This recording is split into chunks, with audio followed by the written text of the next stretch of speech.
Welcome into Locked On Phillies. In today's episode, we talk about the Phils' huge four-game series with the Atlanta Braves that starts tonight. What do the Phillies need to do to compete in this series, and who are the big players that need to step up if the Phillies are going to start to make some noise in the NL East? We'll break it all down on today's episode of Locked On Phillies.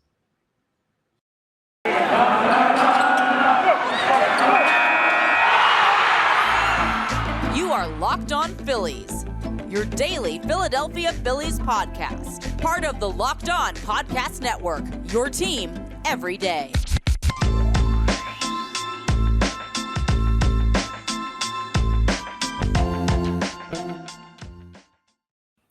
Yes, this is Locked On Phillies. I'm Connor Thomas, your host. You've been hearing me talk Phillies baseball forever. This is my second year as host of Locked On Phillies, part of the Locked On Podcast Network, your team every day. Thank you so much for checking in. Make sure you're rating and reviewing wherever you consume your podcasts. If you're watching us on YouTube, thank you. If you're not, what are you waiting for? And either way, make sure you subscribe to the YouTube so you get the notifications when new episodes are posted. I appreciate you doing that. But thank you very much, however you tune in, for tuning in to Locked On Phillies. A fun episode to get into today with the Philadelphia Phillies starting a huge series, their biggest of the year so far, in Atlanta with the first place in the NL East, Atlanta Braves. And you got a great opportunity to make some noise in the division despite a slow start. Tonight's game is 7:20 p.m. Eastern Standard Time. You can listen to every pitch of the Phillies hometown radio broadcast on the Sirius XM app as they take on the Braves. Just go to the SXM app and search Phillies, and you'll be able to pull that up. A big game tonight. And right now, looking at the standings in the NL East, I'm just going to go ahead and take a look at it. Not that it's hugely important at this point in the season, still very, very early on, but those are 7 games behind the Braves. That's a big margin. The way you make up that difference is by winning game head-to-head, and you got 4 of them. So there's a chance that the Phils could cut it to 3 games back by the time that this series is over. But more troubling is the Phils are in 4th in the division still. Atlanta's 30-19. They're in first place easily. They're 5.5 games up on the second place Mets and second place Marlins. Those teams both tied at 25-25. Now, I guess it's good news if you're the Philadelphia Phillies that the teams in second place are both 500. It's not like multiple teams running away with it like last year with the Mets and the Braves, but the Braves are way up on you. This is your first look at, okay, are we going to have a shot at the division this year? Not that I think if the Phillies go out and can't play with the Braves now, that's like pack it in for the year, but it would be a very, very discouraging thing to see the Phillies not be able to compete with the Atlanta Braves. I know it's a road series against a team that clearly on paper looks better than you, is playing better baseball than you right now. Just looking at the Braves schedule, I'm just going to run through.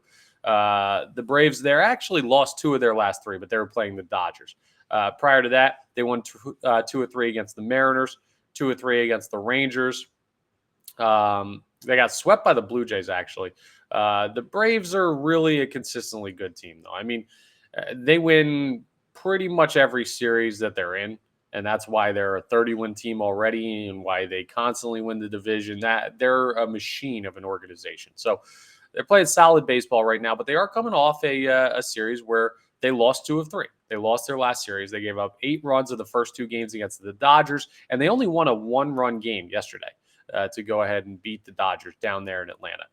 They've been home for a while. This is the back end of a homestand for them. So that's something that might benefit the Phillies a little bit. Now, NL East, they're always going to be zoned in, right? But the Braves have played, 3 against the Mariners, 3 against the Dodgers, 6 games at home heading into this series. They're going to play 4 more at home against the Phillies, but then they're going to head on a West Coast swing. They're going to see the Athletics. They're going to see the Diamondbacks, who the Phillies just faced.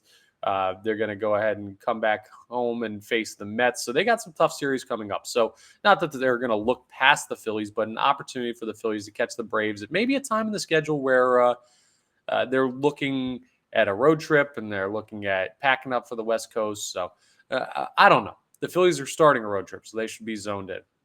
Not sure how much of a difference that makes, but it is something in the schedule that's interesting to look at. Now, tonight's game. Tonight's game is going to be a very interesting one. You got Aaron Nola taking the mound for the Phillies. We talked about that yesterday. Again, 4-3 record, a 4.31 ERA, a 107 whip, which is the most encouraging thing to me about Nola's season so far. Not allowing a lot of base runners, even though he is allowing a solid number of runs. And that's because the long ball has hurt him. He's given up 8 home runs. But he's going to be facing off against Dylan Dodd. Dylan Dodd for the Braves this year is 2-1 with a 6.46 ERA, only 7 strikeouts and a 1.83 whip. In his career, he has 15 1/3 innings pitched at the major league level. I mean, he's not your average starter. And the Braves rotation, a couple injury issues again. Max Fried's still trying to work his way back into the rotation, and he's doing some rehab stuff down there for them. Not a situation, though, where you're seeing Dylan Dodd, what is he, a left-handed pitcher. See, I don't even know really who this guy is. He's going to wear number 46. He's 24 years of age. I mean, the guy was born in 98. That might make some of us feel old, but it should make the Phillies look at that and say, okay, we got a young pitcher on the mound, got a chance to go out and get one here early and start this series off on the right foot. The Braves are a significantly better team on paper when you look at their lineup, when you look at their rotation, when you look at their bullpen, everything.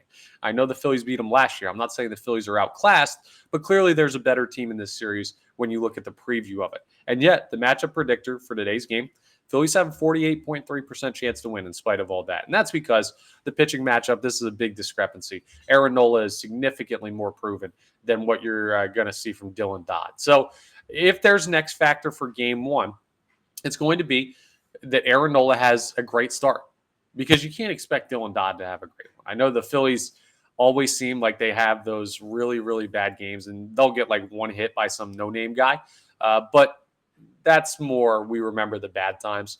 They're going to be good against a young pitcher that's not that comfortable more times than not. And today, another one of those days. So hopefully the Phillies take advantage. But the lineup, you expect them to be good with this type of setup. What you don't necessarily expect is Aaron Nola to take care of business down there in Atlanta. He has to, though, because that's your biggest difference. The lineups are comparable. The bullpens are comparable. The difference in this game is that you have a starting pitcher in Aaron Nola that has been a Cy Young candidate in the past, and they have a pitcher who's throwing his 16th major league inning. Yeah, a bit of a difference there. So take a look at Nola's start. I need 6 innings plus of less than 3 runs given up. That's the benchmark. Anything more than that, disappointed with Aaron Nola. I know it's a tough lineup you're facing. You're facing Ronald Acuna Jr., who's probably the NL MVP right now if the season ended today. So I know it's not an easy task, but it never is playing the Braves. And if you're going to play with the best, you got to play your best baseball. So that's what I'm looking at in game one tonight. We're going to take a look at the rest of the series coming up. And then we're also going to take a look at the Mets series as well. I know a lot of stuff going on looking forward, but it's a situation where I recorded an episode yesterday, so no game to recap. Still buzzing from that walk-off win and Trea Turner's big hit. We do have a funny story from Trea Turner coming up that I want to get into too. So plenty still to discuss, but we'll look at the rest of the series coming up as we continue today's episode of Locked On Phillies. And I want to tell you about one of my favorite sponsors we have. I love all our sponsors, but I mean Bird Dogs. Bird Dogs make me look absolutely incredible when I put on their shorts. I mean, I look better. I feel better. Everything in my life goes better when I'm wearing Bird Dogs. Their stretchy fabric helps make my legs look awesome. I mean, I've gotten so many compliments on them in the 2 weeks I've been wearing them since they sent me a couple of pairs. I love them. They're the first thing that I put in my laundry basket to make sure they're clean as soon as possible so I can wear them again. They give me the freedom to wear one pair of shorts to the golf course, then to the pool, then in here to record, then to the gym. Like, there's so many things that you can do wearing Bird Dogs. They're super versatile. They're fashionable. Like, they look great. They're not your typical just like boring athletic short. No, they got some style to them. The color schemes are great. I mean, I can't say enough good things about Bird Dogs. You've heard about them, I'm sure, because they've been a very popular brand for a while. And honestly, I didn't wear them until they sent out the product so that we could get prepped for them being a new sponsor for us. And the second I put them on, I'm like, oh, wow, I get it. I understand why so many people choose Bird Dogs and why you should too. I don't know what you're waiting for. Summer, Memorial Day weekend is right around the corner. Quick shipping. They can get it to you fast. Go ahead and check out Bird Dogs, and they'll hook you up so you're looking your absolute best and the best pair of shorts on the market for this summer. Now, how do you get Bird Dogs? Well, go to birddogs.com/LockedOnMLB, and when you enter promo code LockedOnMLB, they're going to throw in a free custom Bird Dogs Yeti-style tumbler with every order. I got mine through my order. It's perfect to drink out of. I had it on the golf course today while I was wearing my Bird Dogs. Absolute beautiful day. So shout out to them. I mean, life literally lives like their ad reads read. Trust me, this isn't just blowing smoke. I actually love the Bird Dogs. Absolutely amazing. Go ahead and check them out again. Go to birddogs.com/LockedOnMLB. And when you enter promo code LockedOnMLB, they're going to throw in that free custom Bird Dogs Yeti style tumbler. I don't know what you're waiting for. Go to birddogs.com/LockedOnMLB. Okay, let's get into the rest of this series. Again, Phillies Braves tonight, game 1, 7:20 p.m. Eastern Standard Time. Go ahead to the Sirius XM app, and you can search Phillies on that SXM app and listen to every pitch of the Phillies hometown radio broadcast as they take on the Braves. And there, Nola toes the rubber. Going to want to definitely check that out with our friends over at Sirius. Just looking at the other games, though, because situation with pitching that the Braves are at a disadvantage in game 1. Now, game 2, Taijuan Walker is going to take the mound for the Phillies. That's not exactly great, but he faces Jared Schuster. And Schuster is 1-2 with a 5.49 ERA. That's not great. That's not your typical 1-2 punch from the Atlanta Braves. Dodd and Schuster, those aren't your typical names. It's not like you're seeing Strider and Morton. Now, you see Morton in game 3 right on cue, but you have Zach Wheeler going against him. So that'll be one where we'll dive deeper into the pitching matchup there, and that's some heavyweight swingers when you look at what you're seeing in games 3 and 4. And then game 4, of course, you see Strider. And the Phillies have a big old undecided listed there, so that's super advantage. So it's almost like you're slowly reversing as you go through the series. In game 1, the Phillies have one of their top arms on the mound against basically a nobody. In game 2, the Phillies have an okay starter against an okay starter from Atlanta. Then in game 3, flips the other way, and the Phillies have a good starter going against a really good starter in Atlanta with Zach Wheeler and Charlie Morton. And then the final game, the Phillies might have a nobody against a really, really good starter in Spencer Strider. So opportunities for both teams. You're going to see all types of different pitching matchups. This isn't like I'm trying to remember what that series was where it was all big pitching matchups. I'm trying to rack back through my brain. I think it was on the West Coast trip. I don't know. The Phillies had one earlier where it was like Wheeler, Nola, Walker, back when we thought Walker was going to be good against some top arms. It might have been the Blue Jays. But anyway, it's not going to be one of those series. There's not a lot of very even pitching matchups in this one outside of the Zach Wheeler, Charlie Morton matchup. So there will be a distinct advantage on the mound for a team in each of these games. That kind of is encouraging to me because it's rare when the Phillies starting rotation is looking like they do right now that you're going to have opportunities for pitching advantages. So that's helpful. But the big thing you're looking at is the lineups. Let's run through the lineups because we have them for tonight's game, and we'll be able to go through exactly how the Philadelphia Phillies are lining up for tonight. So Bryson Stott's going to lead off and play second. Makes sense. Cool. Stick with that. Trea Turner's going to bat second, coming off of that home run that tied the game up yesterday. Bryce Harper bats third. Nick Castellanos bats fourth. Kyle Schwarber fifth. JT Realmuto sixth. Alec Bohm seventh. Brandon Marsh eighth. Edmundo Sosa is going to play third base and round it out batting ninth. Their careers versus Dylan Dodd. This will be short. None of them have ever faced him before, believe it or not. Easily believable because Dodd is throwing his first innings, his first year in the majors, and the Phillies haven't played the Braves yet. So makes absolute sense there. But just looking at some of the numbers, I mean, Stott's batting 291. Turner at 250. That needs to jump up. We'll see how that plays out. Harper's batting 324. He's incredible. He's one of the greatest players I've ever seen. Nick Castellanos cooled off a little bit, but still batting 289. We'll take that compared to last year. Kyle Schwarber 170, but he's a home run threat.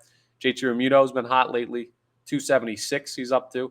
Alec Bohm down to 264. Okay, that's fine. Brandon Marsh down to 269. Fine, a little bit of a reversion from those guys. We'll see if they can get hot again, especially Alec Bohm with that walk-off. We calling it a walk-off single? I guess so with the bases loaded. Walk-off single yesterday against who they even play? The Arizona Diamondbacks and Zach Gallen earlier on in that game. Good game to beat Zach Gallen, by the way. And then Edmundo Sosa rounds it out batting 275. I mean, it's a solid lineup. The offense is not the problem. The problem is the offense in the clutch and the starting pitching. And that will be something to keep an eye on in this series. The Braves lineup's also out. Ronald Acuna Jr. is going to lead off. He's batting 330 with 11 home runs. He's a monster. That guy's a problem. Matt Olson has 14 home runs. He's batting second. Only hitting 234, but 14 home runs. That's terrifying. He hit one off the top of the chop house in the series that they just had against the Dodgers. Austin Riley, 7 home runs on the year, batting 261 in the 3-hole. He's very comfortable with that. Sean Murphy, new addition this offseason from Oakland, catching, batting, cleanup. How often do you see a catcher bat cleanup? Really, the Phillies do it.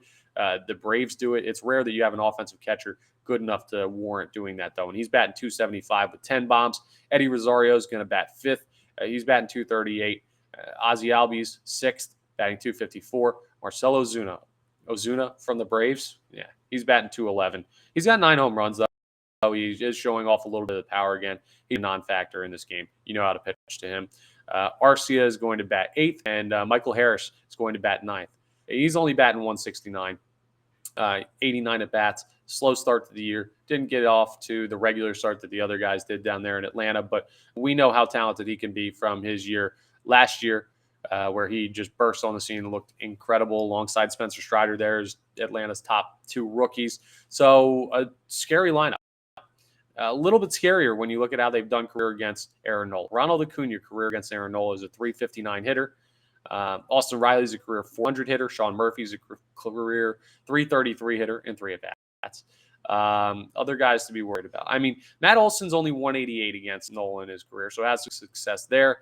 Has some success against Rosario's 154. Arcia, 1 for 14 against Nola, 071.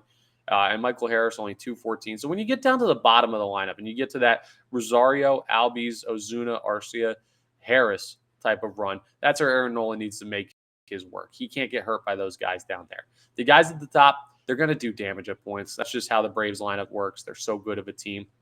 But Nola's main focus in tonight's game needs to be on that bottom part of the lineup that he's had success against in the past and take advantage of those guys down there. But again, a scary lineup for the Atlanta Braves. They've got 2 guys hitting over 300, but a bunch of guys with double-digit home runs. They have 4 guys with double-digit home runs. The Philadelphia Phillies have 1 guy with double-digit home runs, and it's Kyle Schwarber with 12. The next highest on the team, I believe, is a bunch of guys tied at 5. So the power hasn't really started to come for the Philadelphia Phillies yet. It will. Trust me. They're going to start hitting home runs at Citizens Bank Park in the summer, but a clear discrepancy in the power. Aaron Nola's been hurt by the long ball a lot this year. It's going to be a tough one for the Philadelphia Phillies tonight when you look at the Aaron Nola versus this lineup type of matchup. But hey, cross your fingers, hope for good Aaron Nola. When he's good, he can pitch against absolutely anybody. So that's what we're hoping for in tonight's contest. Again, 7:20 p.m. first pitch down there in Atlanta, Eastern Standard Time. Of course, go to the Sirius XM app and search Phillies, and you'll be able to hear every pitch of the Philadelphia Phillies hometown radio broadcast. Again, SXM app, search Phillies, and you'll be able to pull that all up. And then coming up, we're going to talk about a funny Trea Turner story to wrap everything up on today's episode from yesterday's game and a revelation he had after the game from one of his family members, actually. Yeah, we'll get into it as we wrap up Locked On Phillies. First, though, let me tell you about Rocket Money, okay? Rocket Money is absolutely awesome. You ever discover any subscriptions that you forgot about? I mean, it happens all the time, right? You're scrolling through your bank statement. You see $10 or something that you haven't used since 2007. And you're like, my goodness, how long have I been paying for that? I don't know. Well, let's do some quick math here. $10 a month, 12 months a year, $120. If you actually hadn't seen it since 2007, that's another 10 years to 17, almost, let's call it 15 years even. 15 times 120, I'm going to do that math right now. 15 times 120. That's $1,800. I mean, now, maybe you don't have a subscription forgotten for that long, but even $120 over the course of a year, just going to something you don't use, it's not worth it. That's more money in your pocket. You're going to want to go ahead and check out Rocket Mortgage because so many places do that. Try it for 30 days and you could try it for free, and then they start charging you and you forget about it. It's the perfect amount of time for you to forget about it. That's why they do it. That's why companies and apps do it. In fact, over 80% of people have subscriptions they forgot about. You could be wasting money and not even know it. But what Rocket Money does, well, they go ahead and they find those subscriptions that you're not using, and they can even help you cancel it for you. So Rocket Money will quickly and easily find your subscriptions for you. And for any you don't want to pay for anymore, all you have to do is hit cancel.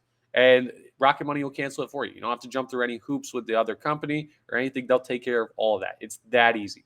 Rocket Money also helps you manage all your finances in one place and automatically categorize, tough word to say, categorize your expenses. I can't even say the word, much less do it. That's why I love Rocket Money, because they take care of all the hard stuff for you.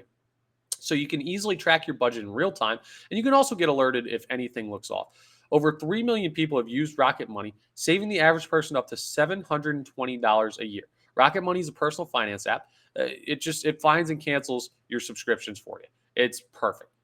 I can't believe that somebody hasn't come up with this sooner. And the fact that I love that Rocket Money has, you got to check it out because they're going to corner this market. So stop throwing your money away, cancel unwanted subscriptions, and manage your expenses the easy way by going to rocketmoney.com/lockedonmlb.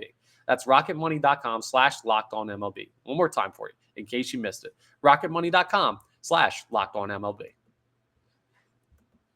All right, let's talk about the comments from Trea Turner after the game. No, it wasn't, yeah, I'm glad I hit that home run. No, it wasn't, wow, that was a breakthrough moment for me. And yeah, he said things like that too. Of course, I'm sure he was excited to go ahead and hit that, even if his expression didn't really show it. But the funniest thing that came out, apparently, Mama Turner was at the game, his mom, and she was watching. And Trea Turner had a rough day to that point.